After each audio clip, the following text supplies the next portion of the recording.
యేసు ప్రభు వారి గురించి కూడా 2 పర్యాయాలు రాయబడిన మాట ఏంటి తెలుసా? ఆయన కూడా 2 సందర్భాల్లో దాగి ఉన్నాయి. యోహాను సువార్తలో ఆ 2 సందర్భాలు కనిపిస్తాయి. ఆ 2 సందర్భాల్లో కూడా ఆయన దాగి ఉన్నాడు. సర్వశక్తిమంతుడైన దేవుడు ఈ లోకానికి శరీరధారిగా వచ్చి ఆయన దాగి ఉండవేంటి? ఆయన ఎందుకు దాగి ఉన్నాడు తెలుసా? యూదులు, పరిసయ్యులు, సద్దుకేయులు అందరూ కూడా రాళ్ళు రువ్వడానికి ఆయన పైన ప్రయత్నించినప్పుడు ఆయన దాగి ఉన్నాడని దేవుని లేఖనాల్లో రాయబడి.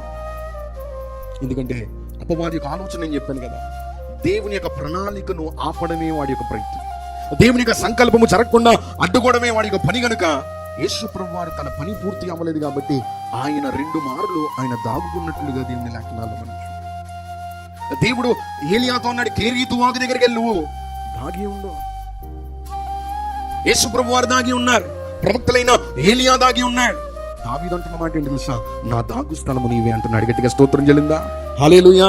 నాకు అపాయం వచ్చినప్పుడు, నాకు కష్టం వచ్చినప్పుడు, దేవుని యొక్క సంకల్పం పాడు చేయాలని అపవాది ప్రయత్నిస్తున్నప్పుడు నా దాగు స్థలం ఏంటంటే నీవే. నేను నీలో దాగి ఉండగా ఏ శత్రువు కూడా నన్ను ఏం చేయలేడు. నేను దాచబడితే నేను నీ ప్రణాళిక ఎడల నెరవేర్చబడతాను. నీ రెక్కల క్రింద నేను దాగి ఉంటాను.